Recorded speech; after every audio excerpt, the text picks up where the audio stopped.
Buenas noches, ¿cómo están? Gusto de saludarles como cada semana, cada lunes, a través de Noticias Paraguay, bajo la lupa. Una noche con temperatura agradable y hasta cálida, ¿eh?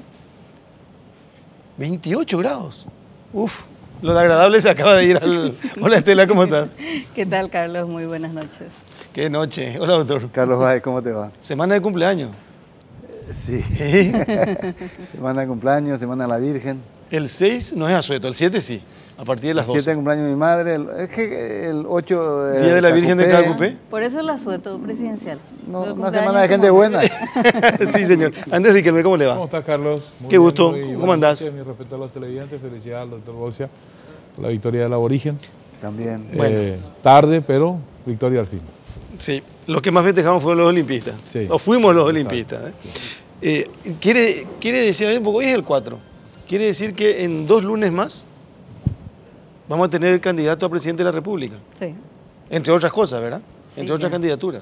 Ya va a estar definidas las internas partidarias.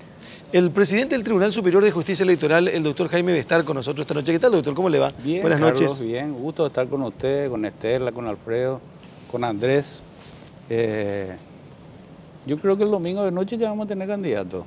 A no ser que alguien se empaque y no quiera aceptar los resultados del 3, pero es difícil porque es demasiado preciso y funciona muy bien. El 3 es resultado, ¿cómo es? Transmisión rápida. Bueno, se trata de transmisión que nosotros le denominamos oficiosa, porque se basa en la transmisión digital de certificados con la firma de los integrantes de mesa, pero eso por supuesto se tiene que someter al juzgamiento posterior, ¿verdad? Podría darse alguna diferencia entre el TREP y el juzgamiento final, pero es ínfima la posibilidad de que se impugne alguna que otra mesa que generalmente no tiene ninguna. ¿Nunca hubo un caso que no se haya aceptado el resultado del TREP? Que yo recuerde, no. Y sobre todo que se fue perfeccionando, Andrés, porque al principio, allá por el año 2000, cuando se diseñó, la transmisión se hacía vía voz. Hoy día se transmite digitalmente los certificados, entonces uno puede acceder, inclusive verificar mesa por mesa el certificado que le dé la gana. Y la firma de los integrantes. Y la firma de los integrantes. Permítame hacer, ustedes van a hacer las preguntas más importantes como siempre, pero déjenme hacer las preguntas más, no sé si torpe o no.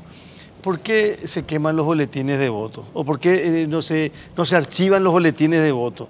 Bueno, el sistema electoral paraguayo se diseñó sobre la base de que el único instrumento público que certifica el resultado de la elección es el acta, que tiene 3 ejemplares. 2 ejemplares en este caso van al partido, en el caso que estamos hablando de una interna, y el tercer ejemplar va a la justicia electoral. En los demás casos, los 2 ejemplares van a los tribunales y un tercer ejemplar. Sobre 3. El famoso sobre 3, que es decisivo cuando hay alguna discusión. Bueno, porque la gente dice, y ya escuchamos tantas veces, venimos de Argaña Guasmosi, Argaña Oviedo, dice, se encontraron boletines de votos que se utilizaron el domingo tirados en un terreno baldío. Sí, y te culmino la idea, porque no tiene importancia eso, porque realmente en el sistema electoral paraguayo no hay reconteo de boletines. El boletín, una vez que concluyó el escrutinio y se asentó el resultado en el acta, ya no tiene ningún valor jurídico. El escrutinio que siempre es público. El escrutinio público. El voto es secreto, pero el escrutinio tiene que ser público. Y de hecho ustedes sabrán que cuando concluye y se comienza el escrutinio, a viva voz generalmente se hace ante todos los representantes. Ante todos los que quieran estar ahí alrededor de la mesa. No solo los representantes de la mesa, sino el público en general. El público presente puede acercarse y escuchar el escrutinio. Y eso es en general, no solo acá, en cualquier lugar del mundo. Se deja las observaciones en las actas. Por supuesto, en las actas se puede asentar alguna observación, algún cuestionamiento, y solamente esas observaciones que se asentaron en el acta se pueden analizar después en el juzgamiento. Pero esas observaciones nunca pueden tener algo que ver con los boletines. No, pueden tener, por ejemplo, con que haya una discordancia entre la cantidad de boletines encontrados y el resultado que se asentó, o de repente un grupo de personas que vino a votar y no se identificó debidamente, y entre 2, porque como se decide por mayoría en la mesa, 2 le permitieron votar y 1 no permitió votar, entonces ese cuestiona, ¿verdad? Ese tipo de incidentes que se pueden, y toda incidencia se tiene que asentar en el acta de la mesa, para que tenga posibilidad de ser examinada después en el juzgamiento. ¿Qué quiere decir entonces que el tema de los boletines es una discusión en vano cuando... No tiene ninguna importancia. Una vez que se contó, se hizo el conteo, se transcribió el acta, a 3 dijeron, ¿verdad? 3 actas. 3 actas. 3 actas. Y eso ese es el certificado, eso es lo que sirve. Eso es lo que vale. Un sí. acta, pero en 3 copias. En 3 copias. Sí, son tres copias, deben ser exactamente iguales. Y si no contaste bien, te... Sí, Ese sí. es el único Cuentan momento. muy bien. ¿Sí? Algunos cuentan de más. Mira, hay algunos Pero- sistemas electorales y hubo un proyecto ahora hace poco de Yucio, Sí. el senador Yucio, que pretendía la guarda de los boletines. En algunos países hay el recuento de boletines, ¿verdad? Pero en el nuestro no, y nosotros creemos que dificultaría enormemente la conclusión de los procesos, se haría mucho más largo, se haría conflictivo el juzgamiento, y es más vulnerable el sistema porque es mucho más fácil Claro. manipular boletines de voto que actas. Claro. Las actas tienen una cantidad de mecanismos de Que seguridad. no estaría, es lo que está pasando en Honduras ahora. Hace 9 días que terminaron las elecciones y no pueden dar el resultado en Honduras. Acá pasaron 3 meses una vez. Sí, Bueno, pero sí. desde aquella Sí, sí, época sí, sí, sí. que recuerda Carlos, a hoy, incluso antes de que tuviéramos todos los medios informáticos que hoy hay, el TREP funcionó demasiado bien. Sí, sí. Y tengo varias incógnitas que hacerte, doctor, pero ¿Cómo no? una de ellas es por qué el TREP funciona tan bien en Paraguay Sí. y no en otros países. Pero esa es una pregunta Sí, benigna, no, ¿verdad? me parece muy interesante. El TREP es un sistema que se diseñó allá por el año 2000, básicamente con técnicos paraguayos, con asistencia de algunos colombianos y dominicanos que veníamos estudiando cómo hacer un programa, un software que sea a la vez liviano, que no se tranque, que fluya la información con facilidad, pero que sea fidedigno y que sea muy confiable. Y se llegó a ese sistema que realmente sirve un poco como modelo. Hoy te diría que en otros países, Chile, hace 15 días fueron las elecciones a la primera vuelta, funcionó perfectamente. Yo estuve siguiendo en mi celular el Servicio Electoral de Chile, para las 10 de la noche tenía el 94%, a las 12 de la noche tenía el 99%.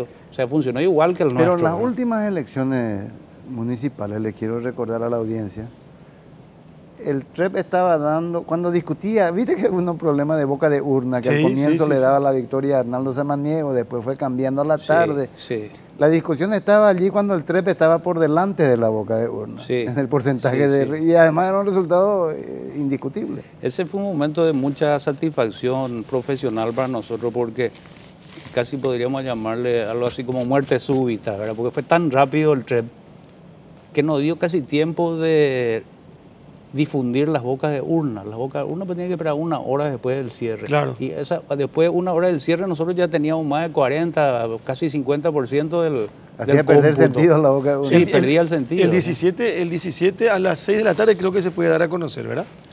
La boca de urna. La boca de Bo- urna, boca sí. de urna, a las 6 de la tarde, porque hasta las 5 son las es elecciones. el horario de votación. Sí. Bueno, En cuanto al TREP, hoy se dio una resolución muy importante en la justicia Así es, electoral que Estela. tiene que ver Sí. con la transmisión del 100% del resultado. Sí. Eso prácticamente cierra el círculo esa misma noche. Te agradezco la pregunta, Estela, porque eso nos permite también transmitir esta información a la opinión pública. Resulta que en los convenios que firmamos con los partidos, generalmente establecíamos un 92%. Y quedaba siempre ese Eso margen que daba para la eso duda y la responde un sospecha. poco a una rémora y a una cuestión que, como Sí. antes el TREP no era tan rápido y tan eficiente, se dejaba un 8% de colchón, digamos, para que después en el juzgamiento se verifiquen los resultados. Hoy eso tecnológicamente no tiene razón de ser, ¿verdad? Nosotros vamos a tener el 100% de la información y a pesar de los convenios que firmamos, tomamos hoy la decisión de disponer que se transmita el 100% de los certificados de mesa. Por varias razones, porque tecnológicamente podemos hacerlo y lo vamos a hacer, y segundo, porque creemos que es un derecho fundamental para la ciudadanía. Si la ciudadanía va a tener en cada celular una aplicación que le permite estar siguiendo, ¿cómo vos le vas a decir a los 92%, no, ahora se terminó, esto cerramos ahora y nos vamos a dormir? No, si tenemos nosotros la información y tiene que seguir fluyendo. Doctor, Vamos hasta el final. ¿Qué le dice a la gente que de alguna manera habla o especula de que podría haber fraude en estas elecciones? Sobre todo en el Partido Colorado, que es donde más está la cosa o más álgida. ¿Existe la posibilidad que eso ocurra? Me parece remota la posibilidad por varias razones. Hay un control recíproco muy fuerte, sobre todo en este caso en que hay dos movimientos muy organizados que sin lugar a dudas van a tener presencia en todas las mesas, lo cual hace que haya un control recíproco. Por otro lado, en el sistema de transmisión y en la justicia electoral no digo que sea absolutamente, es prácticamente imposible por la cantidad de mecanismos y filtros de seguridad que hay. En los digitadores está tan bien hecho el programa que los digitadores ni siquiera saben a quién responden los números que están cargando. Pero, doctor, está cada vez más dependiente de la conectividad también del sistema. Así mismo. En Honduras lo que ocurrió fue una suerte de curioso apagón informático cuando iba ganando el opositor, que duró no sé cuánto, y a la vuelta del apagón... el resultado ya era... Estaba en 57%, estaba bueno, delante del opositor. ¿Qué posibilidad hay que eso ocurra en Paraguay? Bueno, nosotros tenemos mecanismos de seguridad, tenemos generadores que van a impedir que podamos quedarnos sin energía, eso está absolutamente cubierto. Y tenemos un segundo data center, una base de datos en otro lugar, fuera de la sede de la justicia electoral, un backup, un espejo o backup que nos garantiza que eso no va a ocurrir, ¿verdad?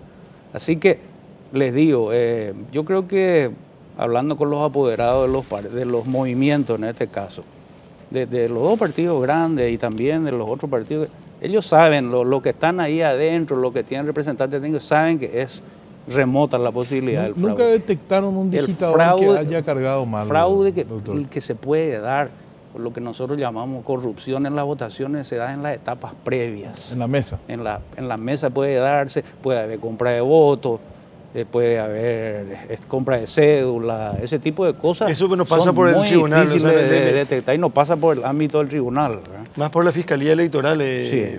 ¿Por qué dice que el digitador no sabe a quién le está cargando el dato?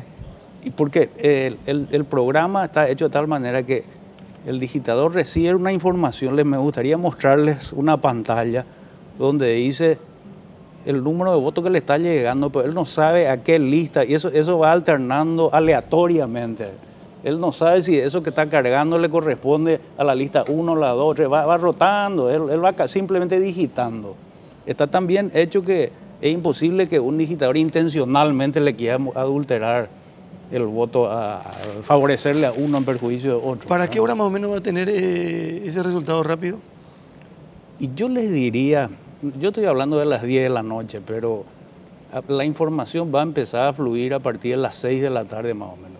¿Por qué? Porque a las 5 se cierran las mesas, viene el proceso de apertura de las urnas, el escrutinio que puede tardar media hora, 45 minutos, y después inmediatamente ya el acopiador, que es el que retira el certificado y se va y transmite ahí mismo, ya empieza a fluir la información. ¿Cómo transmite, doctor? ¿Perdón? ¿Por celular? ¿Cómo transmite? Sí, transmite por una conexión vía celular. Una fotografía del acta. Les comento que hoy tenemos cobertura del 94% de todos los certificados por vía digital celular. Apenas un 5%, 5,algo% queda por vía voz, que son algunas pequeñas zonas muy remotas donde la señal no es suficientemente consistente o no hay señal y se tiene que hacer vía telefónica. Y donde los números tampoco son muy elevados, en consecuencia. Los números no son tampoco muy elevados. Los votos. Así mismo, sí. Claro, no alterarían el resultado, no tener esos datos. Doctor Bestar, el Tribunal Superior de Justicia Electoral es una de las instituciones más enigmáticas y curiosas en algunos aspectos de este país. Sí. O sea, nosotros que tenemos la suficiente edad para recordar las elecciones de la época del estronismo, sí, sabemos que en el fondo éramos la burla del mundo entero porque las elecciones eran tan previsibles, con tanta trampa, sí, que eran una simple formalidad. Luego pasamos por unos años de transición que nos llevaron a hacer un sistema modelo en el continente. sí. Hasta pasamos pruebas de fuego como las elecciones vicepresidenciales en las que ganó Yoyito Félix Argaña por unas décimas. Una mínima. Así mismo. Menos del 1% de los votos y nadie cuestionó. Es decir, éramos el sumum continental de la eficacia electoral, lo cual, proviniendo de un país con los antecedentes paraguayos, parecía una auténtica rareza. Sí. A partir de ahí ocurrieron dos cosas divergentes. El Tribunal Superior de Justicia Electoral se fue convirtiendo en un centro de empleos para los partidos políticos, se llenó de funcionarios que ni siquiera si estuvieran todos parados no entrarían dentro del edificio de la sede central, pero curiosamente logró seguir sacando resultados electorales absolutamente creíbles. Así es. Lo cual es peligroso, porque el día que haya un cuestionamiento a los resultados de la justicia electoral paraguaya, se rompe uno de los últimos y más importantes puentes que tenemos con la democracia, sí, que es las elecciones no... ¿Cómo logran superar los escándalos, superar los planilleros, y no depurarse del todo y seguir siendo, sí, una máquina efectiva de dar resultados? Sí, seguramente porque hay un segmento de funcionarios muy capacitados, técnicamente muy capacitados, en el área informática, también en el área administrativa, en el área del registro electoral y otras áreas, porque la institución es muy grande. Sin duda que ocurrió una perversión absoluta de la institución cuando se empezó a exagerar la cantidad de contratados. Y yo le puedo dar unas cifras que son contundentes. En el año 2012 llegó a haber más de 17.000 contratados en la justicia electoral. Sí. Esa es una realidad. Contratados, sumado eso a los permanentes, posiblemente llegamos a 20.000 funcionarios. Yo no estaba todavía, pero era así, tengo la cifra a la vista. Hoy la justicia electoral tiene 6.800 funcionarios, entre contratados y nombrados y permanentes, ¿verdad? Que todavía podría reducirse un poco, y podría reducirse teniendo en cuenta algunas cosas. La inscripción automática hizo que la función de los registros también pierda bastante importancia. ¿Por qué? Porque la persona al cumplir 18 años automáticamente, claro, entonces ese rol de inscripción perdió relevancia, se genera automáticamente y funciona relativamente bien. ¿Sigue vigente esa ley que daba cupo a los políticos? No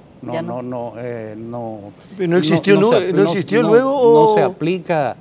No, la ley decía sí, que... decía, una ley había. Sí, que el nombramiento debe hacerse en lo posible en proporción a las bancas del Parlamento. Exacto. Entonces cada parlamentario tenía un cupo de funcionarios. Se degeneró la cuestión, ¿verdad? La idea era que los funcionarios respondan en proporción a las bancas del Parlamento. ¿Y para qué tarea específica? ¿Para qué tarea específica? No decía para qué tarea específica. Jardinero,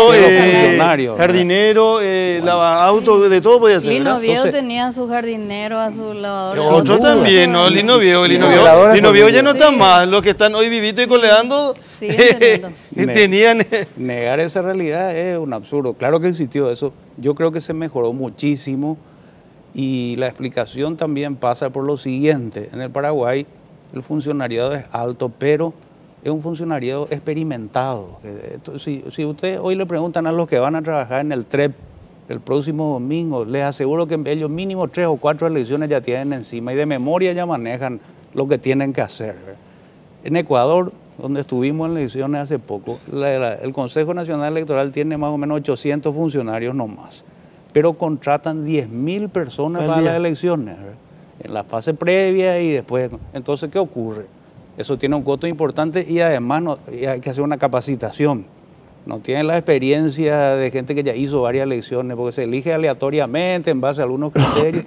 Entonces, son dos modelos diferentes. Doctor, pero volviendo a lo que decía el doctor Boixia, hace 17 años atrás como abogado me tocó trabajar en el juzgado electoral. Sí. Y era un orgullo pertenecer a la justicia electoral, porque era el organismo del Estado de mayor confianza para la gente, realmente. Y sin embargo la imagen se fue deteriorando por todo lo que dijo Alfredo, el tema de los contratados, etcétera, etcétera. Sí. Pero sin embargo nunca hizo mella en las elecciones, en la tarea primigenia de la justicia electoral. Sí. Sí. ¿Cuándo va a recobrar y cómo puede recobrar ese señorío la justicia electoral? Yo creo que con las dos antes que cosas. Responda, puedo hacer, no te va a gustar, sí, pero es un recuerdo de comienzo de siglo. Comienzo de siglo es hace 21, 15 años, sí, la época que decía él, 2001, 2002, sí, por ahí. Era secretario privado de Lucho González Macri. Sí, secretario general de la presidencia. Secretario general de la presidencia. Sí. Y en una conversación muy coloquial con el presidente, pero que fue grabada y que se publicó después como audio en un programa de televisión, no me acuerdo por qué el motivo, Jaime Bestar le decía, presidente, nosotros hacemos todo mal las cosas, pero al final cuando salen bien. Esa es Y una ese grabación recuerdo que creo me que, hace- si me mal no aplica recuerdo, lo de me hoy. parece que era Leo Rubín el que siempre pasaba el programa, así como una especie de cliché, lo hacían permanentemente eso. Y claro, sí, era una broma, era en un sentido coloquial. Pero nos está pasando lo mismo con el tribunal ahora. No, realmente el trabajo está bien hecho. Y lo que dice Andrés, el orgullo que era, yo creo que eso se va a mantener. Con dos cosas se mantiene eso o se recupera, con eficiencia en los resultados electorales y también con seriedad en los fallos, porque no se olviden ustedes que la justicia electoral tiene las dos facetas, el área administrativa, que es organizar los procesos electorales, y el área jurisdiccional, que en el caso paraguayo se concentra en un solo órgano, que tiene que decidir los litigios jurídicos de orden electoral. Seriedad ¿verdad? y celeridad, doctor. Seriedad y celeridad. Acá hay un Celeridad ejemplo así, es- muy Guairá, por ejemplo. Lo de hoy. Sí. ¿Y lo de sí, la gobernación? sí. No, y Hoy- también... hoy- Ah, no, hubo un hoy con la fallo. habilitación de las listas. Sí, fíjense ustedes que y además la justicia electoral no interviene solamente en los conflictos de los partidos políticos, sino en todas las organizaciones intermedias. Nosotros tenemos juicios desde clubes de fútbol, pasando por cooperativas, sindicatos, y todo eso. Los tribunales están muy cargados de ese tipo de procesos que tienen que ver con lo electoral, ¿verdad? O sea, lo que Andrés le dice a usted, ¿cómo se recupera ese señorío o cómo se mantiene? ¿Es con eficiencia? Con eficiencia, con rapidez, con celeridad. Ahí quiero resaltar algo. Nosotros, a diferencia del fuero ordinario, somos conscientes que la celeridad es clave, porque en materia electoral, si te transcurren los plazos, El si vos no popular respetás el trámite cronograma, de riesgo. está liquidado. El trámite de riesgo, que vos conocés porque estuviste en los tribunales. El trámite de riesgo nos obliga a nosotros a decir, bueno, esta semana se tiene que resolver, reviente que reviente. No es como ir a un tribunal normal y decir, bueno, listo, dentro de 6 meses vamos a ver, acá se planteó esto, lo otro, vamos a estudiar. Acá se tiene que resolver porque el cronograma avanza y si no se cumple esa etapa es imposible llevar a cabo. El 17 se hacen por primera vez elecciones simultáneas para la presidencia de la República. Para la ¿verdad? presidencia de la República. Creo que se por hizo para primera. municipales alguna vez. Ya se hizo en el 2015. Para municipales. Simultánea, sí. Sí, ahora es para presidencia de la República, gobernaciones Todos los cargos, y sí. Congreso, ¿verdad? Sí. Una cuestión que nosotros siempre discutimos es el tema de la afiliación. Yo estaba convencido de que era el tribunal el organismo que decía esta afiliación es la válida, esta no es la válida. Como la Asociación Paraguaya de Fútbol, si Andrés está fichado en Olimpia, no puede estar fichado en Guaraní. Y se le suspende al jugador si tiene doble fichaje, por ejemplo, ¿verdad? No es así. Pero no, bueno, pero después preguntando, nos dicen, no, eso no pasa por nosotros, es una cuestión de los partidos políticos y de la voluntad que tenga cada partido político. Sí. Decía Mauro el otro día, incluso hablando, también el funcionario del Tribunal Superior de Justicia Electoral, de que depende de esa voluntad y que el tribunal no tiene nada que hacer. Ocurre que nos falta una disposición legal expresa que le faculte a la justicia electoral a dar de baja las anteriores afiliaciones y a mantener vigente la última afiliación.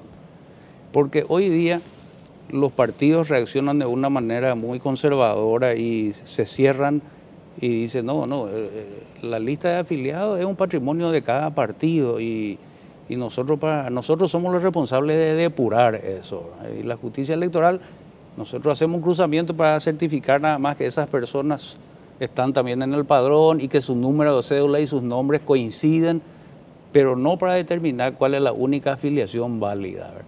Hay un vacío ahí, hay un vacío que hay que llenar. ¿Eso depende de un cambio de la ley? ¿No? Sí. Porque Sí, así yo es. descubrí, Pero no se hace. porque el señor Salim Busarqui me avisó por mensaje de texto que soy liberal otra vez. Que está afiliado. Estoy afiliado y tengo que votar en la Escuela Loarín Romero en la mesa 4. O sea, yo nunca me afilié. Pero bueno, Ahí alguien está, me afilió. Está bien. Ahí hay un pequeño problema, Alfredo, que te quiero comentar.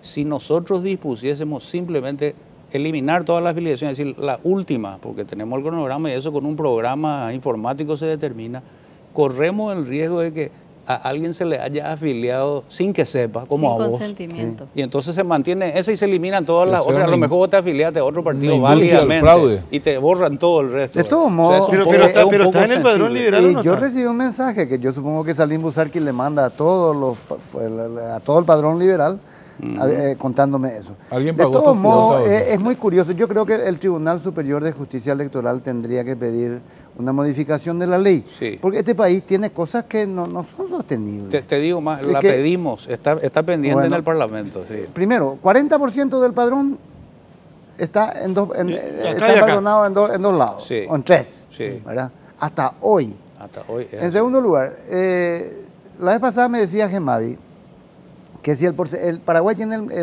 en su población el mayor porcentaje de gente afiliada Sí. del mundo.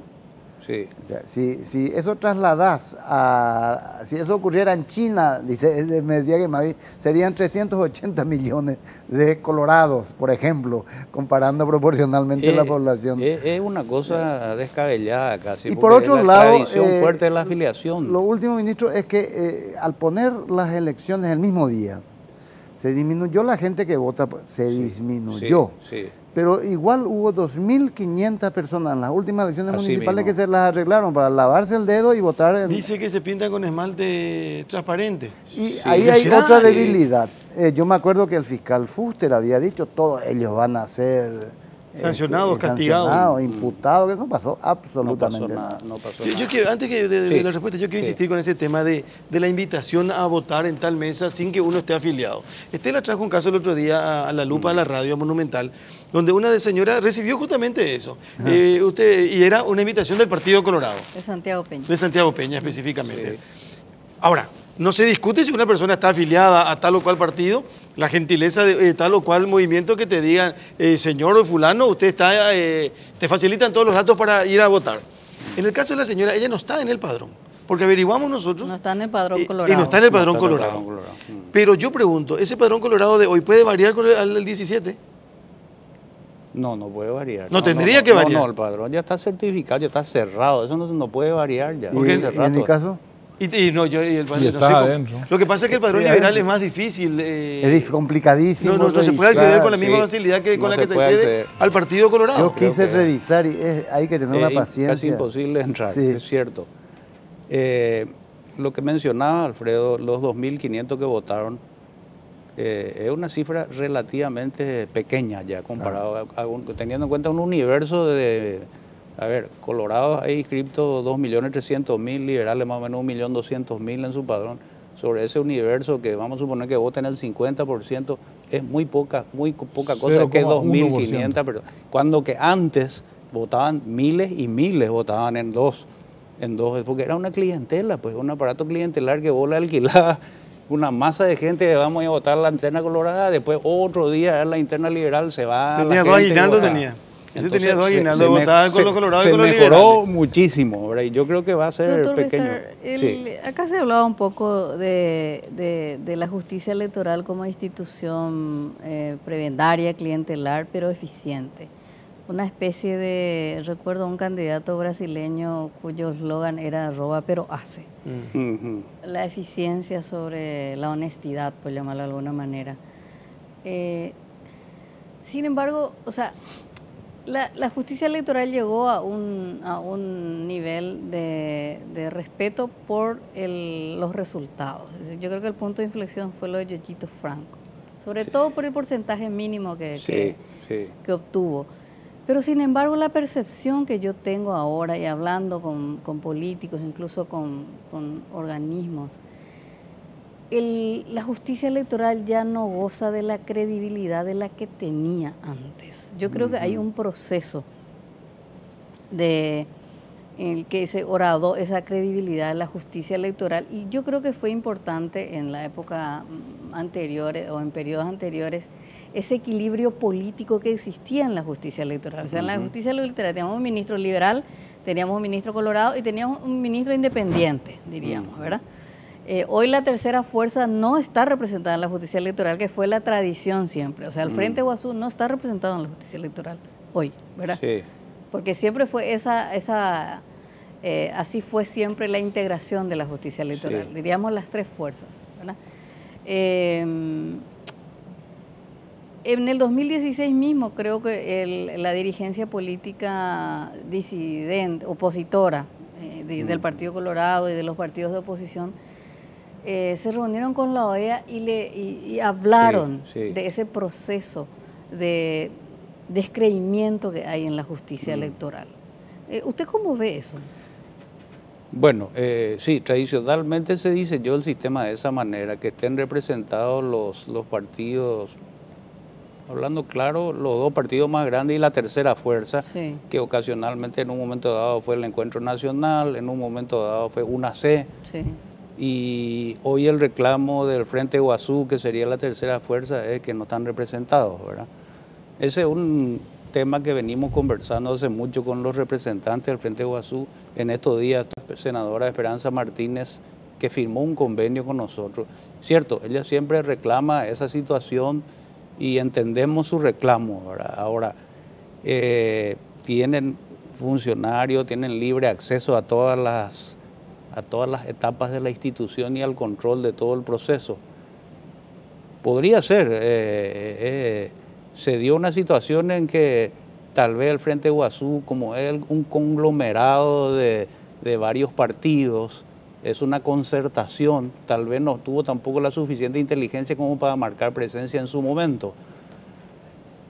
Yo creo que la confianza pasa por un problema que le afecta a todas las instituciones en general en Latinoamérica. Y les digo eso porque estuve leyendo el Latino Barómetro, que todos ustedes conocen, que hace un examen de la credibilidad o la confianza en las instituciones, y hay un descenso pronunciado, no solo en el Paraguay, y en el Paraguay también de varias instituciones, entre ellas también la justicia electoral. Eso es innegable, ¿verdad? Hay un descrédito general de la población hacia todas las instituciones y en particular hacia la clase política.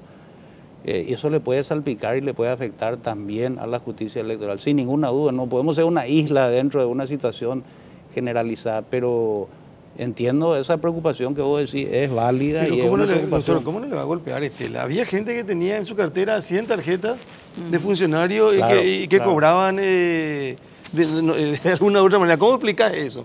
Había gente que se descubrió que no iba a trabajar, se publicó, los diarios llenaron páginas de esa situación. Lógico que le va a afectar. Claro, había gente que formaba parte del cupo, supuestamente, de alguna otra persona en el ámbito político, sea diputado, sea senador, que tampoco no iba a trabajar. Eso le tiene que dañar sí o sí. Y le daña la representación, ¿verdad? Creemos haber mejorado sustancialmente. No puedo decir que desapareció, porque a alguien se le puede escapar. Es una institución que tiene cobertura nacional, hay 6.800 y por ahí alguno puede ocurrir. A propósito de ese tema, doctor Bestar, ¿qué pasó con el caso de Liliana Benítez, la esposa del vicepresidente, del candidato a vicepresidente de la República, acusada justamente por irregularidades? Ella dejó la Dirección General de Administración y Finanzas en diciembre del 2015.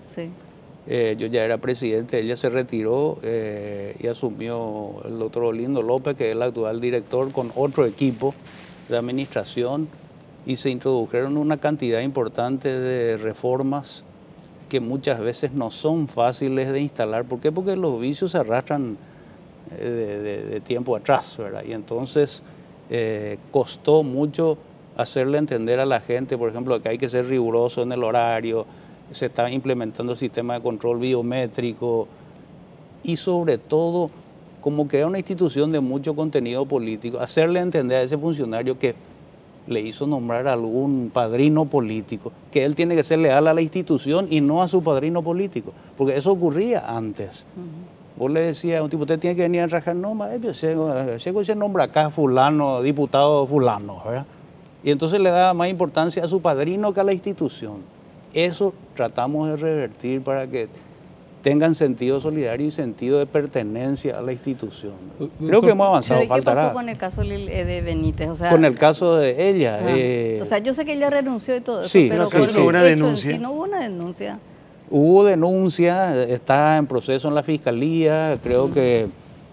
Pero eso es de 2 años atrás, doctor. ¿Perdón? Del 2015. Sí, del 2015. ¿Y qué pasó en 2 años? Y la Fiscalía continúa con sus investigaciones, también está en la etapa de la Contraloría. Doctor, quedó ahí, ¿verdad? Si hay algo que la justicia electoral, no quiero usar el término fracasó porque es fuerte, pero es lo más parecido a lo que pasó, es con el voto electrónico. El voto electrónico en su momento era una gran esperanza para muchos paraguayos. Y abrigo la esperanza que usted nos cuente qué realmente pasó. ¿Fue un problema de implementación o de conveniencia política? Con el voto electrónico pasó lo siguiente. La justicia electoral recurrió a la justicia electoral brasilera, que nos dio en préstamo las urnas que ellos utilizaban habitualmente en el Brasil. Se utilizó en un proceso electoral y ese proceso electoral se contaminó tanto con el descrédito. Se instaló la idea de que eran manipulables las urnas y fue tan grande el daño que se le hizo al sistema que al final se optó por dejarlas de lado en los siguientes procesos electorales. Es básicamente la misma urna brasilera que se sigue usando hasta hoy en el Brasil. Se actualizó un poco en el Brasil, por supuesto, pero una urna bien sencillita que a los brasileños le da muchos resultados. Ellos tienen un electorado de más de 120 millones de personas y para la noche te dan el resultado. Nosotros no pudimos lograrlo y yo particularmente le digo, no soy muy adepto, no soy muy fanático de la urna electrónica, no se utiliza mucho. En Latinoamérica solamente se utiliza en Brasil y en Venezuela. Venezuela ustedes saben todos los problemas que tiene con su sistema electoral. Pero no es invulnerable al fraude. No, es invulnerable. En Estados Unidos, donde se investigó muchísimo, se demostró de 1000 formas que es vulnerable el sistema. Panamá tiene un problema de que los estados son independientes y cada uno tiene su propio sistema de votación que difiere y entonces es complejo el asunto. ¿Hay alguna posibilidad de reforma del Código Electoral que establezca que la integración de mesas en las elecciones generales o municipales no esté a cargo de los partidos políticos, sino que sea una carga pública para el ciudadano de modo Hay posibilidad, y en muchos países es así, es una carga pública y recibe una remuneración, por ejemplo, o se le da un día de compensación si es una persona por el trabajo hecho ese día, se le da libre un día de compensación. Hasta ahora nosotros creemos que nos ha funcionado bien el sistema de control recíproco, porque son los representantes de los partidos los más avesados, los que conocen el sistema y muchas veces se conocen entre ellos y todo en las mesas, entonces saben bien cómo controlarse. Yo diría que hasta ahora está funcionando el sistema y aparte tiene un costo, si es que uno no hace una inversión, en algunos países se paga $15, $20 por día por el trabajo de la jornada electoral a los integrantes de mesa. El problema es que usted responde a un partido poderoso con una estructura sólida, pero si hay algún candidato independiente que quiera postularse, tropieza con ese problema de la estructura. ¿Quién le controla su voto? Conseguir 30.000 personas que le cuiden el voto de ese día. Su voto ahí en Lo la ideal mesa. sería, para la aspiración legítima de cualquier ciudadano de llegar a un cargo electivo, que el Estado le garantice cuidarle su voto. No que él tenga que conseguir 50.000 personas que le cuiden su voto. Yo no descarto esa posibilidad. Pero está bien lo que plantea Estela, es una posibilidad. Habría que ver presupuestariamente qué implica eso en términos de plata, cuánto cuesta eso organizar y hacer un entrenamiento adecuado también y cambiar un poco el chip, ¿verdad? Mentalmente, como para que podamos acostumbrarnos a eso. ¿Cuántas personas en todo el país se necesitan para cubrir todas las mesas? Y nosotros vamos a tener ahora, creo que vamos a tener 27.000 mesas aproximadamente, multiplicar por lo menos por 3, más los veedores, estamos hablando de más de 100.000 personas, ¿verdad? Quiero decir nomás, pues la gente me pregunta sobre el caso de Liliana Benítez. ¿Hubo denuncia? ¿Eso respondió el doctor? Sí. Porque me dice, no está respondiendo, sí. Y está en el ámbito de la fiscalía. Sí, hubo denuncia. No lleva ningún tipo de avance. Bueno, pues ya está en está en el ámbito de la fiscalía, sí. Justicia. ¿Y por qué salió Lubetich, un técnico con tanta experiencia del...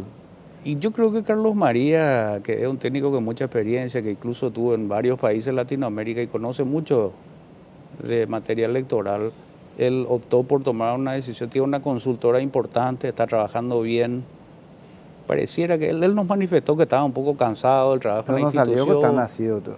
¿Perdón? No salió tan de buena fe. No, voy a trabajar en privado. Tuvo algunos roces también. Tuvo roces con la doctora Huapenca. Así mismo, tuvo una discrepancia, que un problema personal entre ellos, entonces tomó la decisión de... Se quedó Huapenca, se fue... Y Huapenca es ministra, ¿verdad? Como que la comparación no... Estamos cerrando esta parte del programa con el señor Jaime Bestar, después vamos a hablar de economía, de la justicia electoral, vamos a hablar de economía. Pero Apareció un video. Seguramente el economista que llena le va a querer recortar el presupuesto a la justicia electoral porque tiene demasiado. Mira que se recortó. Le doy una comparación. En el 2013 el presupuesto de la justicia electoral fue 660.000 millones de guaraníes para las elecciones. Y hoy nuestro presupuesto, es decir, para el 2018 va a ser de 530.000 millones. Estamos hablando de 100.000 millones de guaraníes ¿Esa es la menos. reducción de personal? Nosotros vamos a cumplir bien con a pesar de esa reducción de presupuesto. Vamos a cumplir. Lo que te demuestra que efectivamente se está gastando de más en muchas cosas que se podía ahorrar. Yo quería decir que apareció un video y este tema de las redes sociales de repente es así, uno dice, no, uno no puede entender. No sé si los compañeros tienen a mano y pueden poner, en donde te dicen que se puede borrar. Ahí por ejemplo se está marcando el voto, ¿verdad? El bolígrafo Sí. que se va a usar. Y que se compraron 800.000 bolígrafos. Sí, que supuestamente, ¿verdad? Pero la forma en que se borra es lo que a mí me llama la atención. El único papel que no se quema es el boletín de voto. 100.000 encendedores también. Con el fuego. Ah. Y el papel no se quema, ¿no?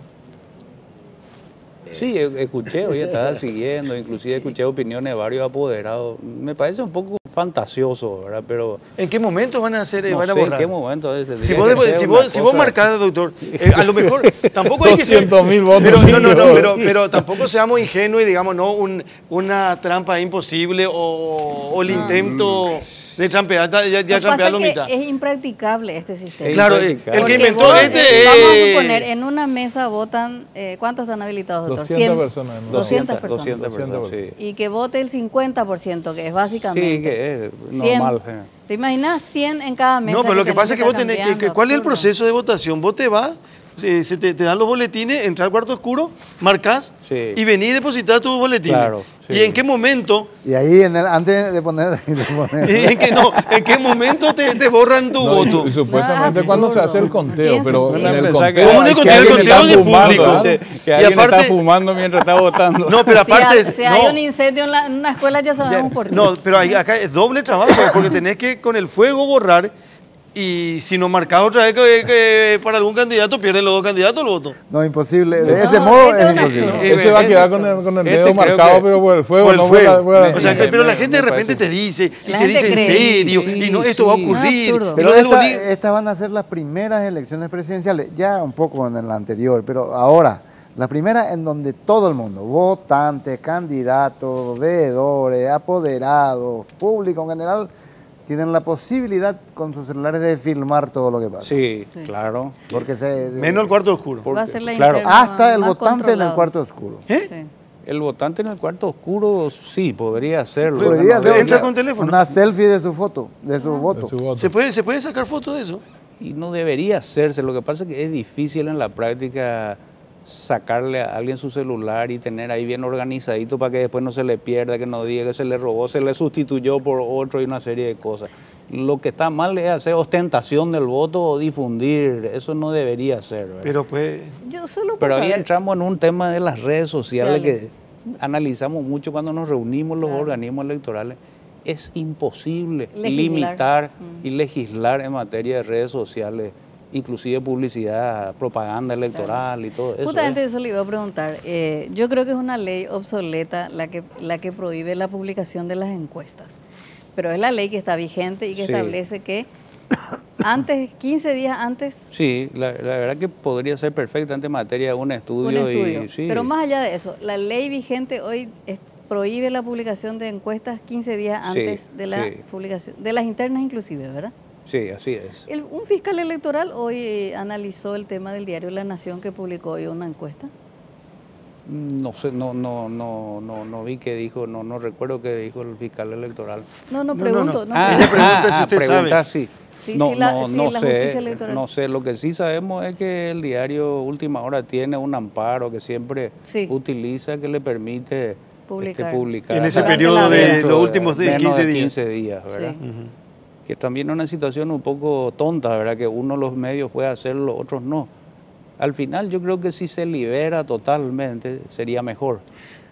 Sí, por eso, de todos modos, por ejemplo, en el caso de las encuestas, la ley prohíbe a los medios impresos, pero no establece nada sobre redes sociales, por ejemplo. No ¿verdad? establece nada, Entonces, no establece nada sobre redes sociales. Sí. Lo que sí me parece muy nocivo y veo que en otros países se controla más es la difusión de boca de urna el día de las elecciones.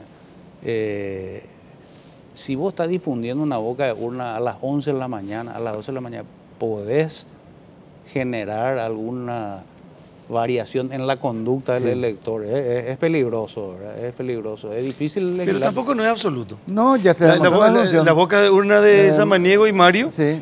Mario Ferreiro y Arnaldo Samaniego, al mediodía Samaniego era el ganador de las elecciones y terminó ganando Mario Ferreiro. O sea, por eso no es tampoco absoluto. No es absoluto. O a lo mejor puede ser a favor o en contra. Pero yo te cuento que vi de cerca.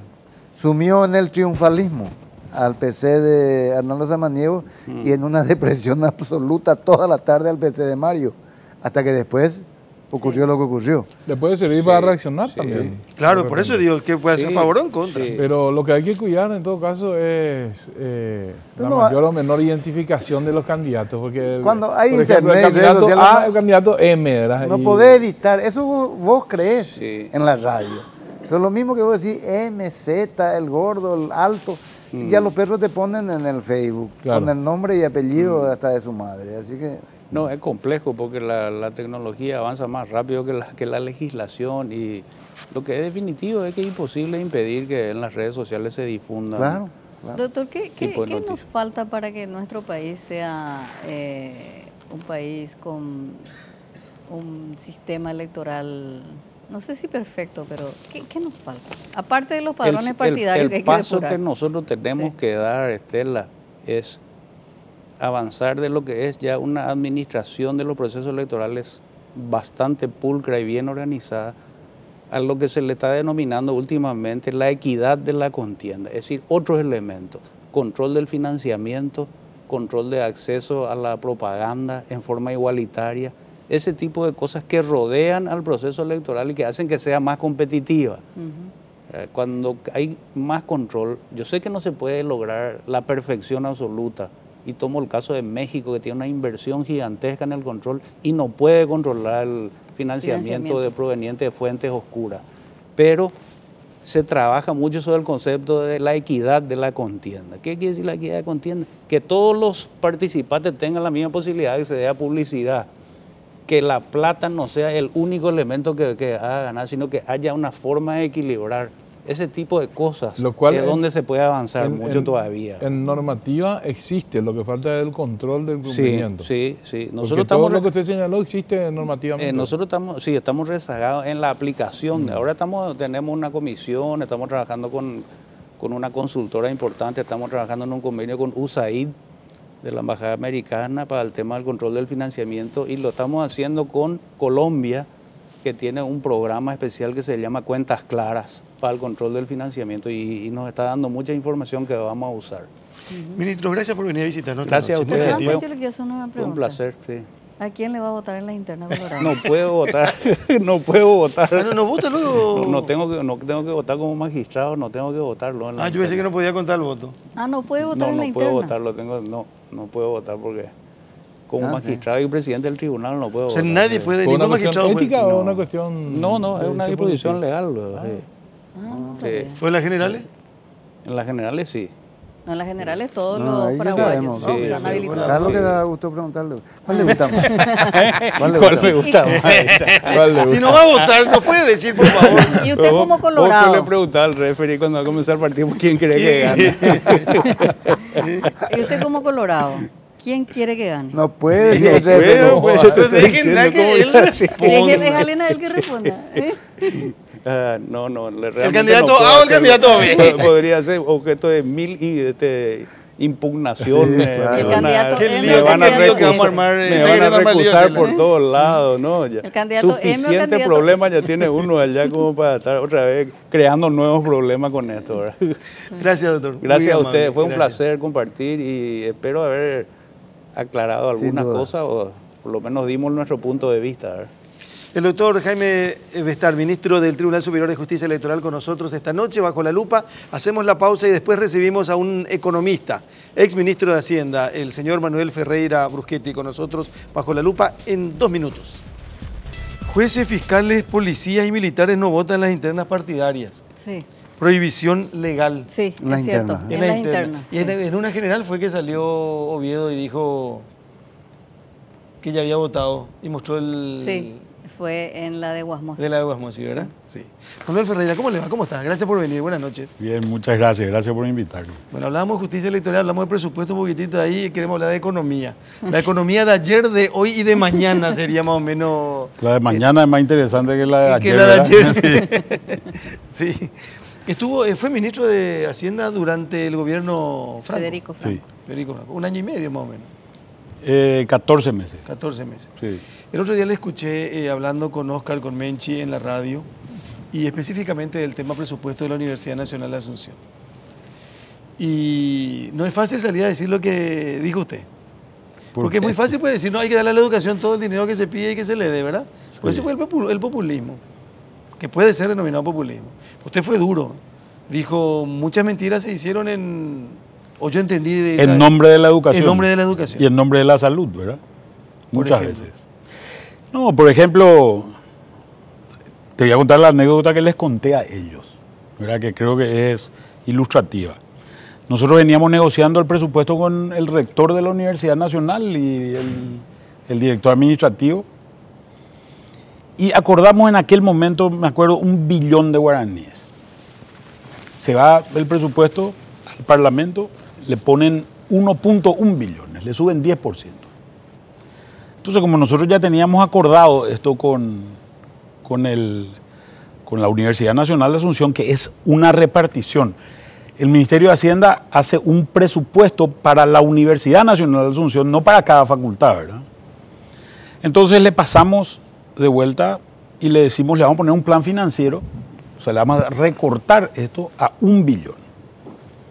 Pero ustedes decidan internamente cómo van a recortar. El Consejo Superior Universitario decide recortar en medicamentos en el Hospital de Clínicas. Claro. Todo el recorte fue medicamentos del Hospital de Clínicas. Por supuesto, llega abril, Clínicas empieza a hacer manifestaciones y dice, se está muriendo la gente por culpa de Hacienda. Por culpa del ministro de Hacienda, que no nos da, que nos cortó el presupuesto, esto. De acuerdo. Y al final terminamos dándole una ampliación presupuestaria, ¿verdad? Entonces se manipula muchas veces la información. Otra cosa que había pasado era, recuerdo, nosotros le cortamos a la Universidad Nacional el rubro 500, el rubro construcciones. El rector sale en aquel momento a decir que no se iba a poder rendir exámenes finales porque no había plata para los exámenes. Pero no era. Y los alumnos, por supuesto, los alumnos salen a cortar la calle, salen... Y no hubo forma de convencerles, tuvimos que ampliarle nuevamente. ¿Y qué tiene hoy la Universidad Nacional de Asunción? Si uno se pone a mirar, yo conozco bastante bien la Facultad de Economía. La Facultad de Economía tiene un departamento de informática lamentable, un departamento, una biblioteca lamentable, pero tiene una capilla y un polideportivo. Muy lindo los dos. El polideportivo es, no sé qué, en Paraguay, pero el polideportivo no tiene pero es que cada facultad tiene un polideportivo. Claro, ¿para qué veo tanto polideportivo? Para rendir. En medicina, y creo que acá Alfredo sabe más que yo de este tema, en medicina creo que es más barato hacerle estudiar a un estudiante hoy en Harvard que hacerle estudiar en la Universidad Nacional de Asunción, porque la ineficiencia que hay es realmente muy importante. Entonces, este tipo de cosas muchas veces se usa algo que periodísticamente o marketineramente es muy eficiente, porque la gente siente en el corazoncito el tema de la salud, el tema de la educación, que son problemas reales de Paraguay, pero se manipula mucha información. Se usa la sensibilidad social como estrategia. Sí mismo. Sí, ministro, te digo, exministro. Exministro. Sí, hay verdades a media ahí, porque también hay, a ver, ¿por qué es cierto lo que decís? Ayer se publicó en ABC de dónde sacó la plata a un médico de clínica que ganaba casi 40 millones de guaraníes, que sigue ganando a pesar de estar sumariado hace 3 años, y es uno de esa enorme rosca que despilfarraba la plata que faltaba en el hospital de clínica, ¿verdad? Una rosca que no se fue del todo. Esto era durante la rosca, entre paréntesis, va la aclaración, ¿verdad? Pero tampoco en plena rosca, negar, tampoco se puede negar que nuestro presupuesto global como país en salud está muy por debajo de lo aconsejable por la Organización Mundial de la Salud y muy por debajo de los presupuestos regionales de los otros países. La misma cosa pasa en la educación. Es decir, la pregunta que te quiero hacer es, ¿cuándo lo que se puede o se va a dar ese cambio de la matriz o de la estructura presupuestaria que nos permita salir de la rutina de estos presupuestos, que sí cumplen el tope de fiscal que está en la ley, pero que siguen dando un porcentaje muy bajo a estos sectores sociales que, a pesar del despilfarro que hay, necesitan una inversión del Estado mucho mayor? No, totalmente. Por eso te decía, el problema de la educación y de la salud es un problema real en el Paraguay, no es un problema ficticio. Pero tenemos que pensar qué modelo es el que queremos llevar adelante, porque tenemos dos modelos, dos extremos de modelo y todo lo que puede existir en el medio. En un extremo está una salud financiada exclusivamente por el presupuesto público, ¿verdad? Una salud financiada exclusivamente con el presupuesto público de cobertura universal para todos los habitantes del país. El sistema tributario que hoy tenemos no alcanza para financiar eso. En algún momento dado se dijo que se sacó una ley de salud universal, pero no es cierto, no alcanza el presupuesto para una cobertura razonable. En el otro extremo, podemos tener una salud autofinanciada. ¿Qué quiere decir una salud autofinanciada? Que encaremos un programa donde todo el mundo, entre comillas, entre a IPS. En otras palabras, encaremos una propuesta de hacer crecer el IPS o, para llamarlo de otra manera, el sistema de seguridad social paraguayo. Porque yo no sé si queremos un IPS con 7 millones de personas bajo cobertura, ¿verdad? Y en el IPS tenemos una serie de problemas. Uno de los problemas que tenemos es, por ejemplo, vos ganás 30 millones de guaraníes en un lugar determinado, pero si tributás por encima del mínimo, tenés la misma cobertura que si ganás 30 millones. Entonces, hay un incentivo muy perverso a que vos ganes durante toda tu vida laboral el sueldo que ganes, pero declares solamente el mínimo. Y cuando falta 3 años para jubilarte, tengas unos aumentos violentos en la planilla salarial y te jubiles con los 30 millones que era nomás lo que ganabas, ¿verdad? Y entonces empezás a cobrar ese valor. Estas son cosas muy perversas que existen. Entonces, yo no escuché hasta ahora a nadie, ni un candidato, y creo que el sector privado debería ser el más interesado en esto, de resolver el problema de IPS. Tengo entendido que ahora hay una ley que están pasando, pero vos podés tener un cumplimiento impecable con tributación, pero podés tener un cumplimiento totalmente distinto con IPS. Y hay prohibición de cruzar las bases de datos. Hay 3 bases de datos grandes en el Estado paraguayo, ¿verdad? El IPS, la Subsecretaría de Tributación y el Ministerio de Trabajo hoy. ¿Hay la Policía Nacional, no? Bueno, pues la Policía Nacional no es de cumplimiento fiscal, digamos, de cumplimiento obligatorio. Sí, la Policía Nacional también, pero no te da datos de ingresos, ni datos de salarios, ni nada de eso. Hay una prohibición de cruzar estas 3 bases de datos. Entonces, vos podés, como te digo, podés estar cumpliendo perfectamente con tributación, pero ser un evasor en el IPS. Pero no te quiero sacar del tema. ¿Hay alguna manera mágica, esotérica o cualquiera que sea de aumentar sustancialmente el presupuesto de salud y o educación del país sin aumentar la carga tributaria? IPS. Meter gente a mansalva a IPS. Te voy a dar un ejemplo tal vez el más importante de todos. Ya que no te creo tanto, ¿no? Pero aguantar. Y bueno, es una cuestión de fe, un acto de fe ya es, ¿verdad? Pero yo no puedo ir contra tu religión, ¿verdad? Pero hace poco hubo un ingreso de, creo que fueron empleados judiciales y otro que ingresó a 50.000 personas y tambaleó IPS. Ese es el problema. Ese es el problema. Nada de lo que se resuelva se va a resolver rápido. Pues te vas a encontrar con un problema que creo que acá Mengo nos puede dar con mayor. Yo creo que si nosotros armamos la infraestructura hospitalaria necesaria para cubrir a todo el mundo, no hay médico, no hay enfermera.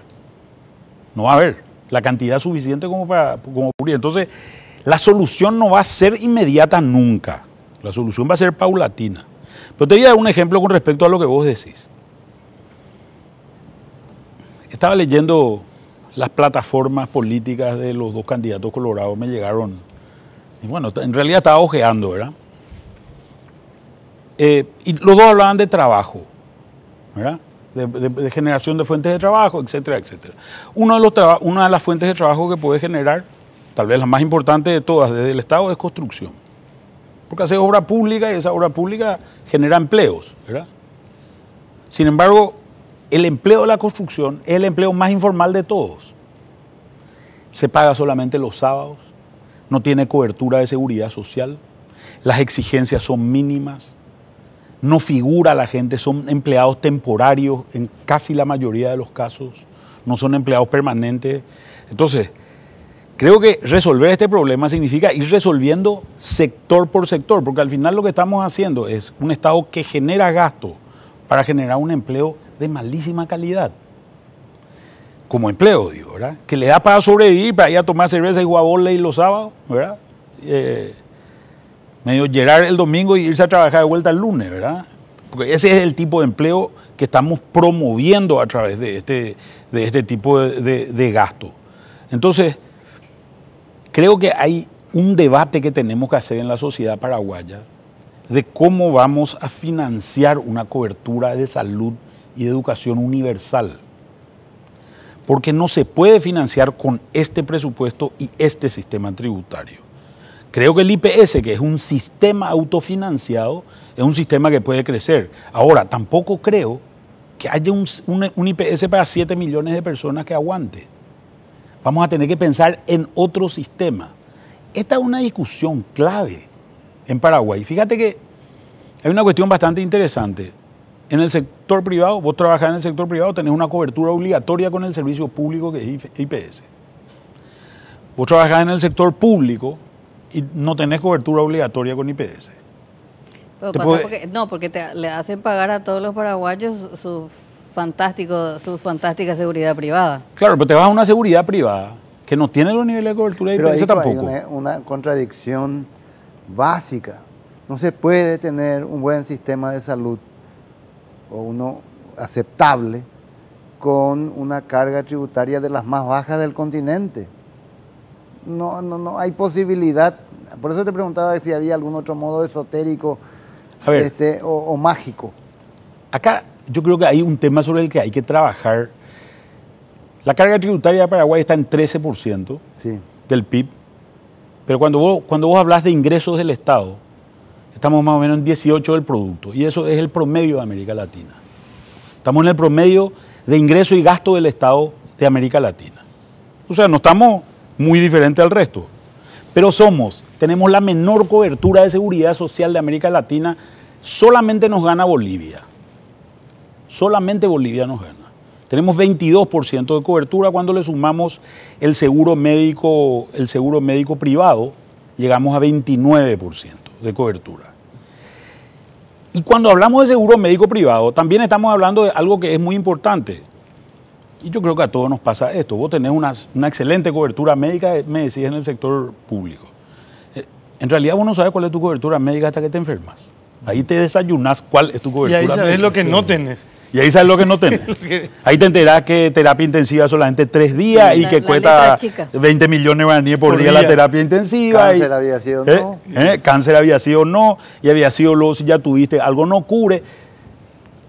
Diálisis te cure 2 nomás, pero vos te tenés que hacer el resto de tu vida si tenés cierta edad. Una serie de cosas. A diferencia de IPS que te cubre absolutamente todo. A diferencia de IPS que es un seguro de cobertura universal. Entonces, en otros países, un prestador de servicios médicos tiene que cumplir mínimo con este seguro médico. El Estado te protege.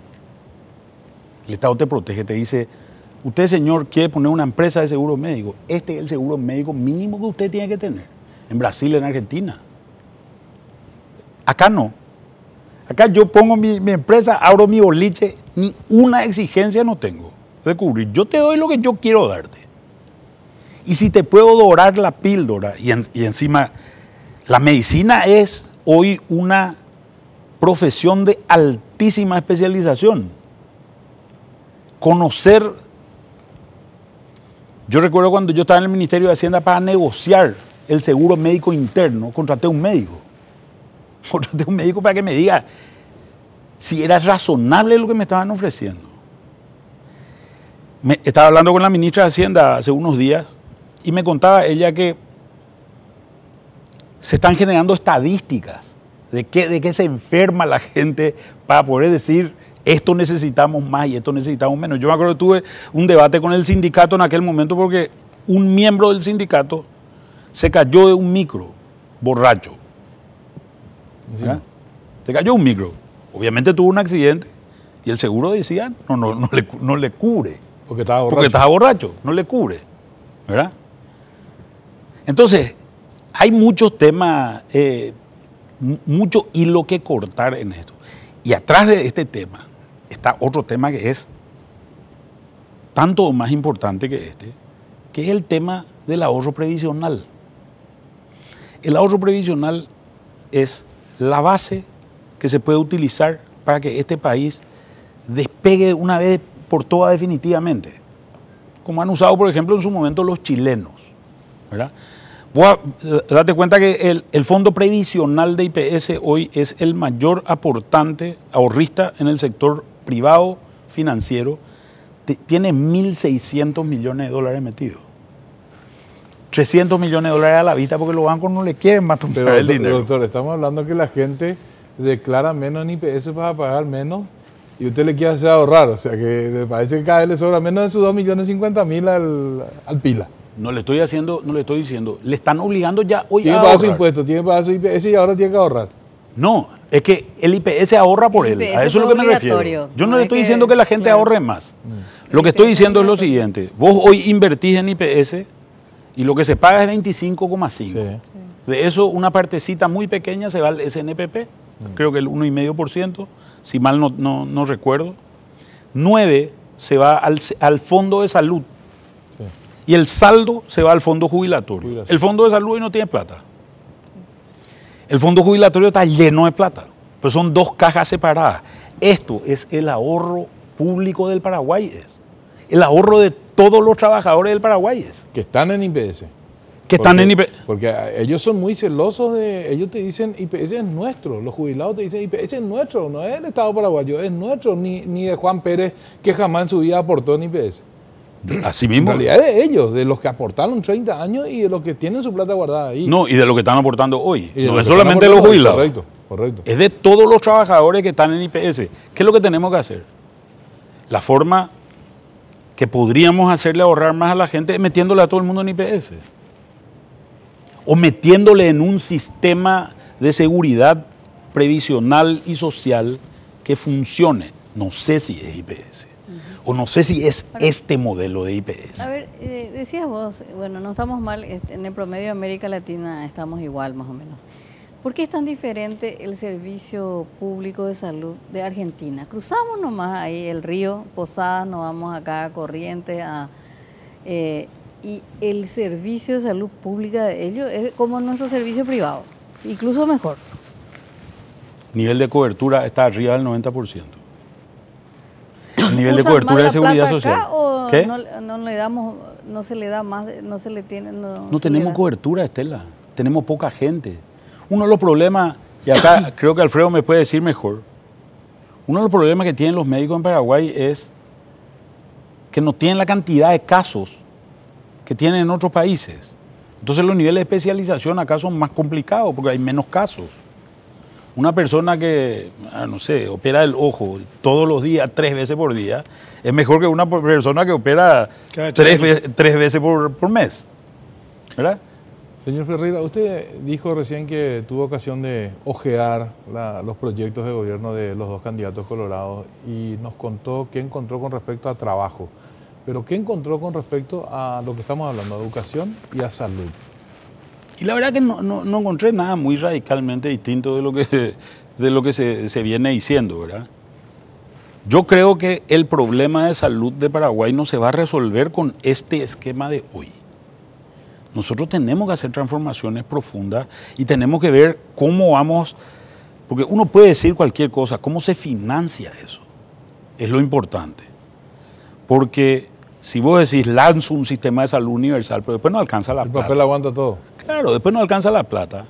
No, estás verseando, ¿verdad? No está diciendo pero una hay una verdad de hierro, insisto. 4% del Producto Interno Bruto en salud es ridículamente bajo. Es ridículamente bajo. Para empezar a hablar. Tengo que hacer una pausa, pero no quiero dejar de comentar esto que leí en ultimahora.com, ya que estamos hablando un poco de medicina y de salud. Pedro Juan Caballero, impresionante la cantidad de jóvenes estudiantes que del Brasil estaban acampados, ¿no?, en Pedro Juan Caballero para inscribirse en la Facultad de Medicina. Con carpa. Pero voy a decir algo que me parece una brutalidad total, porque uno mira ultimahora.com, verán todas las páginas web, está la información y después están los comentarios de la gente que entra, ¿verdad? Que algunos muy atinados y otros muy desatinados. Y dice, jóvenes del Brasil vienen y explican por qué vienen a Paraguay. El costo, una barbaridad. En Brasil tiene que gastar no sé cuánto... ¿Hablamos alguna vez del tema acá? Sí, hablamos, ¿verdad? ¿Cuánto cuesta allá y cuánto cuesta acá, verdad? Pero te estoy hablando de miles y miles de jóvenes brasileros y ahí sale alguien y dice, ¿cómo quiero saber quiénes le enseñan a esto medicina en Pedro Juan Caballero? ¿Qué profesional, qué profesor les enseña? Y sale otro comentario y dice, ¿qué importa si ellos se reciben y se van a Brasil? Pausa. Te cuento una anécdota sobre ese punto. Sí. Corría una especie de clasificados donde una persona vendía 2 lugares en la fila a $1.500 cada lugar. Porque hay una fila de personas y hasta cierto punto entran a la universidad. Sí. Una noche antes se pasan formando. Entonces una persona que hizo, metió 2 personas en la fila y vendía esos lugares. Bueno, terrible. Ahí está, el ejemplo. Pausa, por favor, estamos de vuelta en un ratito. Bueno, seguimos. ¿Qué se viene con el que resultare electo como presidente de la República? Porque aparte de los colorados están los liberales también. ¿Qué puede cambiar económicamente hablando con los que son hasta hoy precandidatos, Manuel? Yo no veo grandes transformaciones. ¿O no tiene que cambiar? Y creo que hay cosas que tienen que cambiar. Esto que estábamos hablando. Recién. Esto que estábamos hablando, creo que hay un trabajo enorme para hacer en este tema. Por ejemplo, hay una cuestión que es muy importante. Paraguay es un país que fue creciendo y en su crecimiento, su economía fue capaz de generar mayor cantidad de empleos que gente que entraba al mercado de trabajo. Y por eso se redujo la pobreza. A mí me resulta simpático cuando Cartes se jacta de haber reducido la pobreza, es mentira. Ni él ni ningún otro gobierno fue el que redujo la pobreza. La pobreza se redujo porque la economía fue capaz de generar más empleos que gente que entraba al mercado de trabajo. No fue una acción del Estado. Y la acción del Estado, te das cuenta, cuando la economía, porque la economía en el periodo Cartes, con la desaceleración de precios de commodities, la economía no generó la misma cantidad de empleos. Sin embargo, se genera un gasto social importante en los 2 programas grandes, Tecoponá y adultos mayores, pero eso, incluso la pobreza sube en ese periodo de tiempo. O sea, el margen de pobreza que vimos durante el periodo Cartes sube, ¿verdad?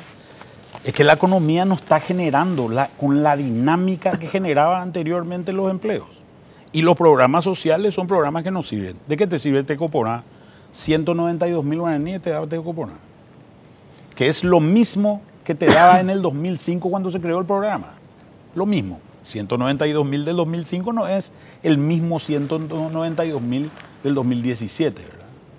Entonces, yo no veo grandes transformaciones propuestas. Creo que al final del día muy poca gente lee los programas de gobierno en general que se están haciendo.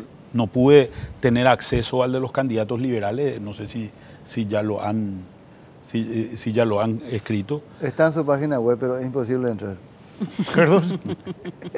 ¿Sí? ¿Por qué? Yo quise averiguar mi afiliación supuesta. Y no, pero eso del padrón no tiene que ver con los programas. La página es una cosa erizada y peligrosa. Bueno, yo, en realidad, yo no veo que haya grandes propuestas de transformación. Por ejemplo, Santiago Peña está hablando de un crecimiento del 8%. Yo quiero saber cómo, ¿verdad? Porque un crecimiento del 8% no es macana, ¿verdad? El doble de lo que hay hoy. ¿Verdad? El doble de lo que hay hoy. No es macana. Escuché que prometía 100.000 puestos laborales por año. Pero eso es más o menos lo que hay hoy. Yo me acuerdo cuando Carter dijo voy a bajar por debajo del 9% la pobreza extrema, y la pobreza extrema ya estaba por debajo del 9%. Lo cual te da la pauta que Carter cuando se presentó no sabía cuánto era la pobreza extrema. Ni toda la gente que trabajó en su programa de gobierno. Pero digamos que globalmente ninguno de los cuatro, por decir los dos liberales, los dos colorados, augura cambios importantes en el ritmo y el estilo de la economía paraguaya. Y yo no veo que hay temas que son importantes, que son temas que van a estar en el tapete y en la discusión durante este periodo de 5 años. Tal vez el más importante de todo es prepararnos para el 2023, para Itaipú. ¿Qué es lo que queremos como paraguayos para el 2023? Muy poca gente está hablando de esto. Y en el debate que está existiendo hoy, debate entre comillas, ¿verdad? Porque en realidad no están debatiendo nada, ¿verdad? O ya no más. En la discusión, en las preguntas que yo veo que le hacen a los candidatos, las veces que escucho, no veo que nadie le esté preguntando qué queremos en Itaipú en el 2023. Pero claro, estos candidatos no van a estar en el 2023. Pero van a ser, pero se van a acercar, preparar, se van a acercar. A lo mejor el que viene después va a estar para la firma, claro. ¿verdad? Claro. Pero El siguiente periodo. y claro, si esto es de 2018 Al 2023. al 2023. O sea, ellos van a estar saliendo cuando No, se pero el debate pues, bueno, se da pero el durante debate este y a lo gobierno. mejor hasta el Claro. acuerdo. Ahora, Pero yo quiero decir una cosa, por eso que es importante de repente escucharle a cada uno de los candidatos y decir qué piensa sobre tal cosa. Entonces vos ahí sacás tu diferencia, o sea, decís, me gusta fulano porque fulano dice que va a hacer esto con relación a Itaipú. Y eso no hay hoy. Claro, pero todos pues te dicen, no, claro, nosotros vamos a defender la soberanía energética, ¿Pero cómo Paraguay defender? va... Todos dicen eso. O sea, no... políticamente correcta la Claro, lo respuesta. políticamente correcto. El tema Ahora, es cómo se trabaja con Brasil, pero La más pregunta es allá- la siguiente, en Itaipú va a pasar esto. Claro. Itaipú tiene 3 costos. El precio de Itaipú se determina de la siguiente manera. Se suman estos 3 costos y se divide entre la cantidad de energía producida. Ese es el precio. Ese precio está más o menos en $37 el megavatio hora de energía. Uno de estos costos está desapareciendo. ¿Cuál es el costo que está desapareciendo? El servicio de la deuda, que es el más grande de todo. 2.000 millones de dólares se paga por año del servicio de deuda en Itaipú. Esto va a hacer que el precio de la energía baje a 17. Número más, número menos. De 37 a 17. De 37 a 17. ¿Qué queremos los paraguayos? Yo sé muy bien lo que quieren los brasileños. Creo que ellos ya saben lo que quieren. Ellos quieren toda la energía. 17 va a ser el precio. Y yo encima... No, el precio baja de 37 a 17. Punto. Dejémoslo ahí. Y yo tu energía te sigo pagando 9, que es el costo de compensación, que es el acuerdo Lula-Lugo. Eso quieren los brasileños. ¿Qué queremos los paraguayos? Queremos que el precio se quede en 37, porque si se queda en 37 y se convierta en royalties, ese servicio de la deuda, eso significa un ingreso de más o menos 1.200 millones de dólares para el Ministerio de Hacienda. Que no va a ser parte de la ley de FONACIDE, que es la que recibe compensaciones hoy, sino va a ser parte de una ley de royalties, que hoy le distribuye dinero a las localidades afectadas, que hoy son casi las más ricas del país. ¿Verdad? Entonces tenemos que pensar en esto, tenemos que pensar qué es lo que queremos, como país digo, porque en ese momento vamos a sentarnos a discutir esto, y este es un ingreso extraordinario, con este resolver el problema de salud, Claro. con este problema resolver el problema ¿Usted tuvo en esos 14 meses que estuvo como ministro de Hacienda, tuvo la ocasión de hacer unos números finos con respecto a qué porcentaje del presupuesto de gasto de la nación tiene que ir a salud para que realmente se dé lo que la ley exige, que es la cobertura universal? Hoy estamos en 4%. ¿Cuánto debería ser? ¿50, 60, 40? Y para alcanzar los gastos promedio de América Latina, deberíamos estar más o menos en un 70-75% más de lo que gastamos hoy. Por eso te digo, entonces, eso, la única forma de hacerlo O conseguir recursos extraordinarios de algo como Itaipú, o cobrar más impuestos, o le metes a la gente en IPS. No tenés muchas alternativas. ¿Esos 1.000 millones qué porcentaje de incremento va a representar para Hacienda con respecto a lo que hoy está? Y hoy Hacienda está con un presupuesto de 6.000 y pico de millones. O sea, va a ser una sexta parte, 15, un 15%. sí. Tampoco es demasiado significativo, pero es importante. Manuel. Depende de cómo se le ponga las trabas a eso. Hoy existe un programa beca Carlos Antonio López porque en el 2012 se hizo una ley de FONACIDE que blindó los fondos. Sí. Se dice que Paraguay es un país muy desigual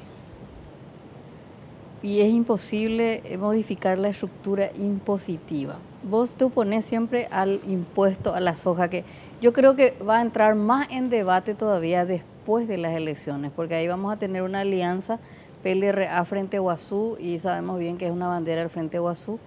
Yo creo que hay algunos sectores del Partido Colorado que comulgan con esa propuesta, que es la bancada de Nicanor Duarte Frutos, que si las encuestas se mantienen y Nicanor no solo va a entrar al Congreso, sino que va a tener una pequeña bancadita, ¿verdad? O sea, vamos a tener, va a ser un debate que se va a instalar, me parece a mí, con más fuerza aún en el siguiente periodo presidencial. ¿Por qué no al impuesto a la soja? Porque es un impuesto a la venta, no es un impuesto a la renta. Si vos vendés 1.000, pero compraste algo y te costó 700, tu renta es 300, eso, y le grabás a esos 300, es un impuesto a la renta. Pero este es un impuesto que graba a la venta, a los 1.000 graba, no a los 300. Eso se hace en Paraguay con un impuesto que se llama el selectivo al consumo y normalmente se hace sobre bienes que son de alguna manera perjudiciales a la salud. El tabaco, por ejemplo, las bebidas alcohólicas, las bebidas gaseosas con mucho azúcar, ¿verdad? Normalmente este tipo de impuestos se usa para desalentar una producción, para desalentar la producción de eso, que sea lo que sea. Nosotros lo que pasa es que estamos imitándole a Argentina. Argentina tiene una serie de peculiaridades con relación a esto que no las tiene Paraguay. Primero, la pampa húmeda argentina es de las zonas más fértiles del mundo. Vos tenés 40, 50 partes por millón de fósforo promedio en toda la zona esa. Vos para hacer soja necesitas más o menos 18 partes por millón de fósforo. Los campos promedios de la zona Alto Paraná tienen 12 partes por millón de fósforo, con lo cual vos le tenés que poner un gasto importante en fertilizantes. En Argentina no hace falta usar fertilizantes o hace falta usar mucho menos. Paraguay en promedio le pone 200 kilos de fertilizante a la hectárea en una o dos veces al año normalmente. Segundo, los campos agrícolas argentinos están ubicados a una distancia más o menos promedio de entre 250 y 300 kilómetros del puerto de ultramar, con lo cual el descuento sobre precio de Chicago que tiene un agricultor argentino es más o menos un 40% de lo que es el premio promedio, el descuento promedio que recibe un agricultor paraguayo. Nosotros somos mediterráneos, tenemos que asumirlo, ¿verdad? Es nuestra realidad. Yo creo que Paraguay es un país desigual. Nuestro coeficiente de Gini, que es el que mide la desigualdad, fue bajando. Hoy está en 48 más o menos, estaba en 54. Creo que la forma más eficiente, la más eficiente de solucionar los problemas no son por el lado del ingreso, ni son por el lado del gasto. Un gasto público bien hecho es un gasto público que nos va a ayudar a salir muchísimo más rápido de estos sistemas de desigualdad. Pero mientras sigamos, cada vez que hay elecciones, subiendo salarios del sector público, solamente aquel que trabaja en el sector público es el que recibe las ventajas. En el 2010, el Parlamento paraguayo le subió 38% los salarios a los funcionarios públicos. Ese fue un año de caída de déficit, de pérdida por una sequía justamente de 1,2% del producto. Eso le costó a Paraguay 800 millones de dólares. Entramos en déficit a partir de ese momento y no es que le costó ese año. Claro. Todos los años nos cuesta 800 millones, porque cuando vos subís el salario no lo podés volver a bajar. Porque se sumó 800 millones de dólares más a nuestro déficit. Para siempre. Manuel, vos sos el papá de los bonos soberanos. Sí. La idea fue muy criticada, pero le gustó tanto al gobierno Cartes que la siguió Santi Peña y su sucesora Lea Jiménez. Al parecer ninguno de los candidatos se opone a seguir utilizando los bonos en el periodo próximo. ¿Hasta dónde podemos llegar con ese sistema? Mira, la deuda de Paraguay, garantizada por la soberanía del Ministerio, a través del Ministerio de Hacienda, por su Estado soberano, se halla más o menos en 17%. Este número es distinto al que vos oís normalmente en la prensa, porque en la prensa se le suma la deuda de las empresas públicas y se le suma la deuda de la capitalización del Banco Central, que en realidad es un arreglo contable, un bono perpetuo que nunca se paga y una serie de situaciones. En realidad, esto es igualito que deber plata, que vos debas plata. ¿Qué es lo que vos tenés que saber? Si es que podés pagar o no tu cuenta. Esto es lo que es importante. Según los cálculos que nosotros tenemos, esa deuda que está más o menos en 17, 18 hoy, Paraguay podría alcanzar con cierta holgura, podría llegar más o menos a 30. 30 del PIB. Ahí hay señales de alarma. Sin comprometerse. 30 del PIB sin tener problemas de descalce de moneda y sin tener problemas de descalce de capacidad de pago, ¿verdad? El problema es que no tenemos espacio fiscal para crecer, de lo contrario, ¿verdad? No tenemos espacio fiscal porque tenemos déficit, porque gastamos demasiado dinero en salarios del sector público. Gastamos demasiado. Entonces, lo que tenemos que resolver al final del día no es tanto este tema de la deuda. Yo creo que con la deuda lo que nosotros tenemos que hacer es tener una discusión, que esta es una crítica que yo le tengo a la prensa en general. Creo que la prensa le está errando la discusión. La discusión tiene que ser qué vamos a construir con la plata que tenemos. ¿Queremos hacer la ruta Traschaco, sí o no? ¿Está bien la ruta Traschaco o queremos hacer un segundo puente sobre el río Paraguay? ¿O queremos dragar la hidrovía? ¿Qué es lo que queremos hacer? La obra pública no está en el debate. ¿Cuál es la obra pública que realmente nos conviene? Fíjate cosas que son importantes. ¿Y cuál es la obra pública que realmente nos conviene? Y bueno, Bueno, ¿cuántas horas tenemos del programa? Como diría Mina, se nos re fue el tiempo. No. Nos faltan tantas cosas. Una última pregunta.